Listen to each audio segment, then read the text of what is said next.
Hello, my name is Tom Stiles, and this is Tom's Radio Room Show number 338. What my little buddy here is showing you is a book I got a couple months ago on personal emergency communications. And it's, sorry buddy, let me get you out of the way here for a minute. Okay, thank you very much. It's one of those kind of concise little books. You know, it's a small format. It's about 130 pages or so, and granted, most if not all the information in this book you can find on the internet through searching, and it may take you a while to find it, but it's not like it's any secret information. But the author has gone to the trouble of going and doing that research and combining it in a form that's, in this case, very easy to read. And what he's trying to explain to you, what he's trying to explain to you is what you need to do to prepare for an emergency situation, be it something simple like a bad storm, a lot of power lines went down, to a hurricane, to an earthquake, whatever.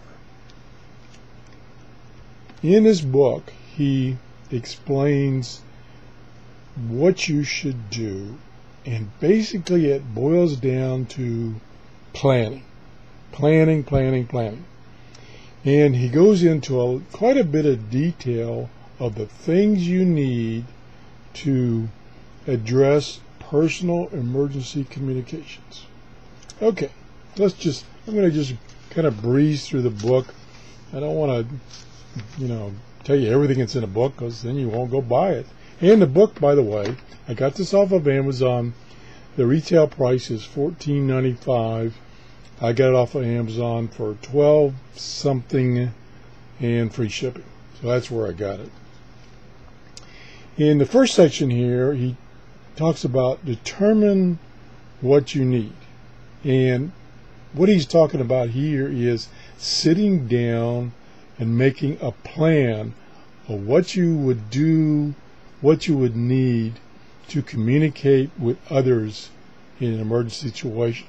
And basically he describes an emergency situation where your cell phone, your landline phone do not work. And either they don't work because the loss of power, usually they have backup, but loss of power at the cell phone towers, or worse yet, which has been experienced several times, is that the cell phone networks just get overloaded. They can't handle all the calls. So he goes through a couple of things that you need to think about when an emergency occurs, as far as communicating, and who you need to communicate with. Did I already say that? I'm sorry. Okay. And the other thing he does in this book, which for me is not of too much interest, because as most people know, I'm not very patient, and I don't dwell on something too long. Like, I try to keep my reviews fairly short because I don't want to bore you. I just want to spark your interest so that you go look into the subject or the radio in more detail. Okay, but so what he has in here is at the beginning of each chapter he has a little story. Okay, I'm not interested in short stories. I want to know the facts, so I skipped over those. Read the first one and I go, okay, that's nice, but I got other things to do. I want to get to the facts. So then he has a set of questions he asks. Who are you? Basically, who do you need to talk to? Which is he gets into more detail about whom do you need to communicate with? Your family, your friends, people close to you, people far away, and that will give you some insight into what kind of communications you need. Then he has some more questions. Again, he suggests you write the answers down and be using those answers to formulate a communication plan. Okay. Now, let's see. The next one is the communications plan itself. And he talks about one thing you should include in your plan is with the people you're going to try to make contact with, say it's your brother, your sister, your kids, whatever, to set up a plan of if an emergency happens, and say you're in a situation where the emergency occurred, and say your daughter is 800 miles or 1,000 miles away, she's not in the area, and she is going to see it on TV possibly or whatever in her area, and she's going to be concerned about you. So you need to communicate to her, in this case, that you're going to, an emergency happens, you're going to try to contact her and give her a status of what the conditions are for you, and vice versa. And if she doesn't hear from you, she will try to contact you, and then it more specifically tells you how you should schedule those contacts, how often, when to call, so that the two parties know when to expect calls. Again, part of the planning. And then it gives you some examples of communications. Plan A, and who you contact, how you contact them. Plan B, Plan A is via cell phone. Plan B is cell phone or landline. C is FRS, GMRS radio. And each time it goes up in his plans, they get a little more sophisticated in that you're using a more sophisticated radio, and therefore you can communicate longer distance. And it ends up talking about amateur radios, which of course you have to get a license to do that. And it even has a section on getting an amateur radio license.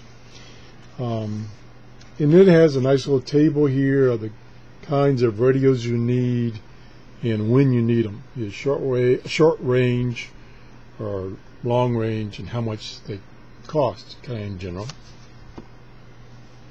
Then it has a section on listening strategies. Where do you get information when an emergency happens? Do you get it off your television? Maybe that's no longer available. Do you get it off newspapers? Not likely. Do you get it off the internet? Maybe you've lost the internet connection. Do you get it off radio? And then there's a lot of chapters devoted to different kinds of radio, AM, FM, and beyond, for instance, in this chapter. And another thing it points out, and it gives, here's an example, in each type of radio, it gives a recommendation. It doesn't say this is the best, but just a sample, again, trying to get you thinking about these things. So it gives, here's an example of an emergency radio that's AM, FM, and it has a crank. So if the batteries die, you can crank the dynamo and get the radio working again without batteries.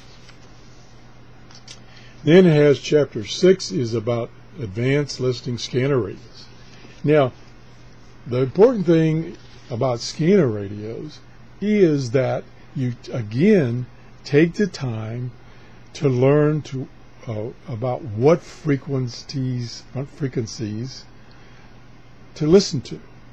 You know, the NOAA radio frequencies, your local EMS frequencies, your local police frequencies, what frequencies to listen to when there is an emergency. And it talks about what those frequencies should be. And then there's another chapter here, chapter 7, about FRS and GMRS radios and how they can play a role in your emergency communications. I'm having a tough time this morning. I don't know why. And in each section, it has a section of pros and cons about that kind of radio. You know, what it can do for you and what it can't do for you. And then it goes into citizens band radios. And that kind of got me thinking, you know, I haven't had a citizens band radio for about 35 years. But they have a place in this, you know, maybe I need to get me a used CB radio. Again, right now, while there's no emergency, kind of listen around on the various channels and see which channels are active. And maybe, you know, a CB radio might come in handy. And then again, here's the pros and cons of CB radios. And then it talks about some highly sophisticated radios, which to me that was no big deal. Satellite phones, yeah, it's way too costly for me. Amateur radio, the king of emergency communications. And it talks about types of amateur radios. Here's some handheld radios, UHF, VHF radios. Talks about repeaters, using repeaters. Again, it emphasizes if you get one of these, use it now before the emergency takes place. Too late to try to panic and figure out what to do with it once the emergency has taken place. And take notes. Maybe even, you know, what I do is I got all kinds of little notebooks and tablets that I set up with specific types of information. And so you can set yourself up a little notebook as you're going through this book, make some notes, make your plan. As you're using the various radios, write down, you know, what's the frequencies you should listen to when there's an emergency. Put that all in a notebook or on your computer, although you may not have power for your computer. So pen and paper is always a good way. Then it has a section about how you get your amateur radio license. Talks about batteries and what kind of batteries to use. You know, lithium versus alkaline. And let's see what else. Talks about making a go kit related to your personal communications, what you should put in it. Here's some actual general purpose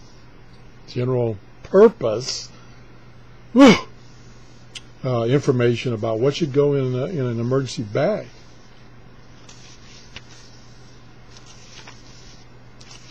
And then there's some additional resources, you know, where you can find information like this on the internet.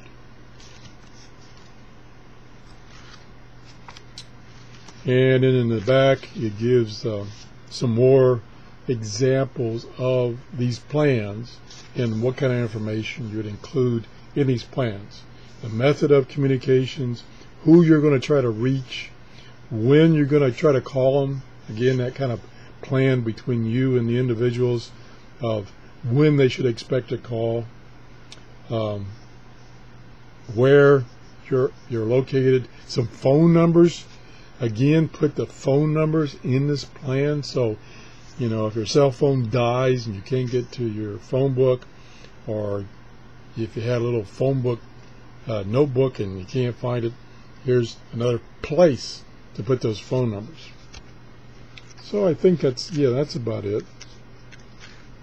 So again, all this information, or not all, because the stories are not on the internet, and most of this information can be found on the internet, but here it is all in one concise place. It took me, because I didn't read the little stories, they're short, but I didn't read the stories at the beginning of each chapter. It took me about 30 minutes to go through this entire book.